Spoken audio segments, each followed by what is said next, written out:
केंद्रीय मंत्री ज्योतिरादित्य सिंधिया गुरुवार को ग्वालियर प्रवास पर थे। इस दौरान उन्होंने आम जनता से मुलाकात की और उनकी समस्याएं सुनकर निराकरण का आश्वासन दिया। इस मौके पर मीडिया से बात करते हुए उन्होंने देशवासियों को श्री कृष्ण जन्माष्टमी की शुभकामनाएं दी। साथ ही G20 को लेकर उन्होंने कहा कि इस आयोजन से देश का गौरव बढ़ा है।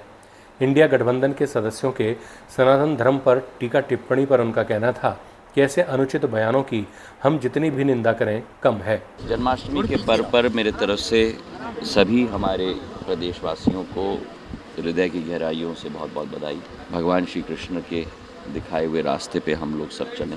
कल दौरे के बाद स्वयं घर आकर पूजन करने का सौभाग्य मुझे मिला और जीवन में मोक्ष प्राप्ति के लिए सदैव अच्छे कर्म हो, यही सीख हमें मिलती है। उसी के आधार पर हम अपना जीवन यापन करना है। आप स्वयं देख रहे हैं कि G20 की तैयारियां केवल 8, 9 और 10 तारीख तक सीमित नहीं रही हैं। यह पूरा वर्ष भारत की अध्यक्षता G20 की अध्यक्षता का वर्ष रहा है और प्रधानमंत्री जी ने स्वयं एक एक कार्यक्रम में रुचि लेकर, जो पूर्व में अंतर्राष्ट्रीय कार्यक्रम भारत में केवल राजधानी मुंबई और 2-3 और शहरों तक सीमित होती थी, 52 शहरों में इस बार कार्यक्रम हुए, जिस पर हमें बहुत गर्व है।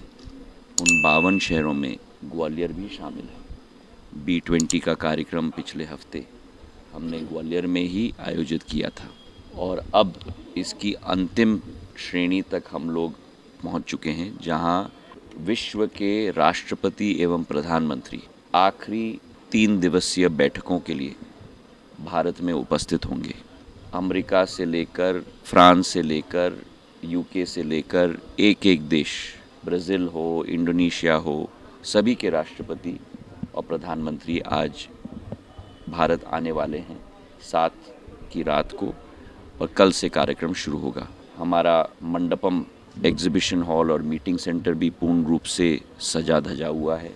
पूर्ण दिल्ली सजी हुई है और मुझे पूरा विश्वास है कि हमारे अंतर्राष्ट्रीय नेतागण अतिथि देवो भव की विचारधारा के देश में स्वयं उनका आगमन हो रहा है और भारत की जनता इसे पर्व के रूप में मनाएगी और वही एक अमिट छाप देश विदेश के नेताओं के दिमाग में केवल नहीं, लेकिन उनके दिल और मन में भी एक अमिट छाप भारत की जनता जरूर छोड़ेगी। इंडिया गठबंधन जिस तरीके से सनातन धर्म पर टीका टिप्पणी कर रही है, जिस तरीके से अनुचित और जितनी भी हम निंदा करें वो कम होगा।